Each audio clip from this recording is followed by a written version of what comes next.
Welcome to doctor மைட்லிஸ் music therapy channel. இன்றைய பதிவிலையும் இனிமையாக பேசுவது எங்கனம் என்ற தலைப்பில் சில செய்திகளை நம்ம பகிர்ந்துக்கலாம். இனிமையாக எங்கெல்லாம் பேச வேண்டும்? ஒரு இல்லத்தில் பேசணும், அம்மான்றவங்க இனிமையாக பேசணும். அதுக்கப்புறம் ஒரு ஆஃபீஸில் ஃப்ரண்ட் ஆஃபீஸ் எக்ஸிக்யூட்டிவ் இருக்கிறாங்களே அவங்க இனிமையாக பேச வேண்டும். அப்புறம் ஒரு மருத்துவமனையில் அங்கே இருக்கிற ஃப்ரண்ட் ஆஃபீஸ் எக்ஸிக்யூட்டிவ் அவங்கள, அதுக்கப்புறம் ஒரு கவுண்டரில் இருக்கிற பில்லிங் கவுண்டரில் இருக்கிறவங்க எல்லாரும் இனிமையாக பேச வேண்டும். அதே மாதிரி ஒரு மருத்துவரோட ஃப்ரண்ட் ஆஃபீஸில் இருக்கிறாங்க இல்லையா, அவங்களுக்கு டாக்டருக்கு அப்பாயின்மெண்ட் ஃபிக்ஸ் பண்ணி கொடுக்குறவங்க, அங்கேயும் அவங்களும் இனிமையாக பேச வேண்டும். எதற்கு? ஏன் எல்லாரும் அவரை ரஃபாக பேசக்கூடாது அப்படின்னா, அது இன்னொரு இடத்துல கூட இனிமையாக பேசுகிறத தவிர்த்து விடலாம். அப்படின்னா ஒரு ஸ்கூலுக்கு போகிறோம், ஃபீஸ் கட்டுறோம், அந்த கவுண்டரில் இருக்கிறவங்க கூட இனிமையாக தான் பேசணும். அது பொதுவாக நம்ம நிறைய விஷயங்களை பகிர்ந்துக்கணும் அப்படின்னு சொன்னால், எந்த ஹியூமன் ரிலேஷன்ஸ்க்கு இருக்கிற ஃப்ரண்ட் ஆஃபீஸில் இருக்கக்கூடியவங்க, ரிசப்ஷனிஸ்ட்டு, அது மாதிரி இருக்கிறவங்க எல்லாருமே இனிமையாகத்தான் பேச வேண்டும். ஸ்பீக் பொலைட்லி அப்படின்றதுக்கு அவங்களுக்கு வேறு ஒரு சாய்ஸ் கிடையாது. Can I help you, may help you, இது வேறு எதானே செய்யட்டா அப்படின்னு அவங்க கேட்குறாங்கன்னு சொன்னால் அதுதான் அவங்களுக்கு சாய்ஸு. இது நம்ம ஒரு வங்கியில் கூட அவங்க என்ன பண்ணணும், ஸ்பீக் பொலைட்லி தான் இருக்கணும். ஃப்ரண்ட் ஆஃபீஸ் இருக்கணும், கேன் ஐ ஹெல்ப் யூ அப்படின்னு ஒரு கவுண்டர் போட்டிருக்காங்கன்னு சொன்னால் அந்த கவுண்டரில் இருக்கிறவங்க ஷல்லு புல்லுன்னு பேசக்கூடாது இல்லையா. They should speak politely. நிஜமாகவே அவங்க என்ன பண்ணணும், கனிவாகத்தான் பேச வேண்டும். இனிய உளவாக இன்னாத கூறல் கனி இருப்ப காய் கவர்ந்தற்று. அது மாதிரி என்ன இருக்கணும், இனிய உளவாக கூறல், எல்லாவற்றையும் உள்ளது இனிமையாக கூற வேண்டும். முதல்ல ஒரு இத்தனை பாயிண்ட் பார்த்தோம் இல்லையா. இதில் முக்கியமானது நம்ம இப்போ ஒரு மருத்துவமனையில் ஏன் இனிமையாக பேச வேண்டும் அப்படின்னு நம்ம பார்க்கலாம். ஒரு மருத்துவமனை இருக்குன்னு வைங்களேன், அந்த மருத்துவமனையில் அட்மிட் பண்ணிவிட்டு ஒரு சுகவீனமாக இருக்கிறாங்க, அவங்க ஒரு எமர்ஜென்சிக்காக ஆஸ்பத்திரிக்கு வந்திருக்கிறாங்க. அப்புறம் அந்த மருத்துவமனையில் என்ன இருக்கிறாங்க, எமர்ஜென்சியில் இருந்து அவங்க வைத்தியம் பண்ணிக்கிறாங்க. அதுக்கப்புறம் they have to be shifted to அவங்களோட சுகக்கேடோட தீவிரத்துக்கு பொருந்த மாதிரி அவங்க எந்த இடத்துக்கு மாற்றணுமோ அங்கே போகணும்னு சொன்னால், அந்த கவுண்டரில் இருக்கிறவங்க அது ஒன்றும் இல்லை, தைரியமாக இருங்க, எல்லாம் சரியாக நடத்தி தரலாம் அப்படின்ற அளவுக்கு அவங்க பொறுமையாகவும் சிறப்பாகவும் தெளிவாகவும் பேசணும். அப்போ பேசினா தான் அந்த பேஷண்ட்டோட அட்டெண்டர் வந்திருக்கிறாங்க. சிலப்போ பேஷண்ட்டே இருக்கிறாங்க. எல்லா பேஷண்ட்டும் மயக்க நிலையில் தான் வருவாங்களா? மயக்க நிலையில் வரத்துக்கு வாய்ப்பு இல்லை. அப்படின்னு சொன்னால் சாதாரண வர பேஷண்ட்டுக்கிட்ட சுகவீனமாக இருக்குது வந்திருக்கிறாங்க அப்படின்னா அவங்கள்ட்ட இனிமையாக பேசி நம்பிக்கையை துளிர் விடுவது போல நம்பிக்கை ஊட்டுவதற்கு அந்த அளவுக்கு பேசணும். நம்பிக்கையை தளர்த்துற மாதிரி பேசக்கூடாது, நம்பிக்கையை தகர்த்துற மாதிரி பேசக்கூடாது. தளர்த்துறதுன்னு சொன்னால் வெறுமை லூஸ் பண்ணுறோம். ஆனால் தகர்த்துறதுன்னு சொன்னால் நம்பிக்கையை அப்படியே வெட்டி சாய்க்கிற மாதிரிலாம் நம்ம பேசுறது தவறு.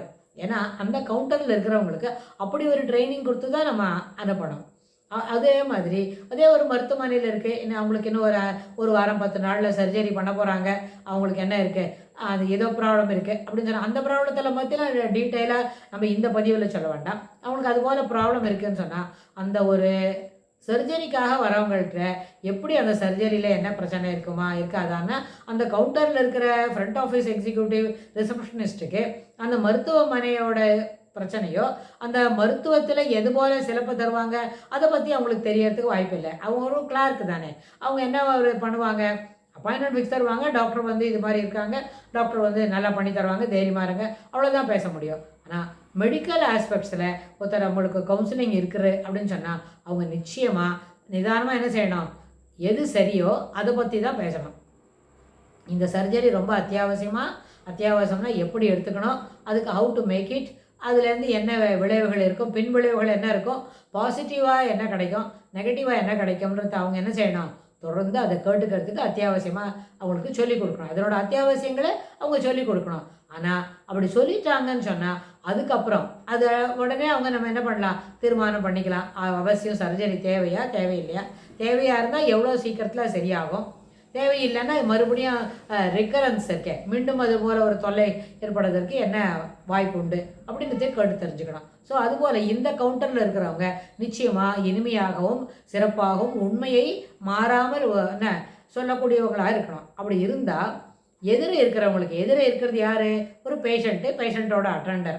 அவங்களுக்கு என்ன இருக்கும், அந்த நோயாளிக்கும் நோயாளியோட துணைக்கு வந்திருக்கிறவங்களுக்கும் அது என்ன இருக்கும், இந்த பேச்சு ஒரு நம்பிக்கையை ஊட்டுவதாக இருக்கும். நம்பிக்கை மேலும் மேலும் சிறப்பாக இருக்கும், பரவாயில்ல கொஞ்சமானதாக இருக்குது அப்படின்னு. ஏன்னா அந்த நேரத்தில் அங்கே அப்போ கொடுக்குற அந்த நம்பிக்கை இருக்கே, அது சிறிதளவாயினும் ஞாலத்தின் மானப்பெரிது அப்படின்னு நம்ம போற்றி புகழற அளவுக்கு இருக்கும். அதே மாதிரி ஒரு மருத்துவமனைக்கு வராங்க, அட்மிஷனுக்கு வராங்கன்னு சொன்னால், அந்த கவுண்டரில் போய் நம்மளுக்கு அட்மிஷன் இருக்கிறதுக்கு உள்ளே வந்து அனுமதி எப்படி கிடைக்கும், எந்த நேரத்தில் கிடைக்கும், எவ்வளோ நாளி அந்த பெட்டு கிடைக்கிறதுக்கு நேரம் ஆகுமா அப்படின்லாம் நம்ம கேட்டு தெரிஞ்சுக்கும் போது, அந்த கவுண்டரில் இருக்கிறவங்க கூட என்ன பண்ணணும், பொலைட்டாகவும் இனிமையாகவும் கனிவாகத்தான் பேச வேண்டும்.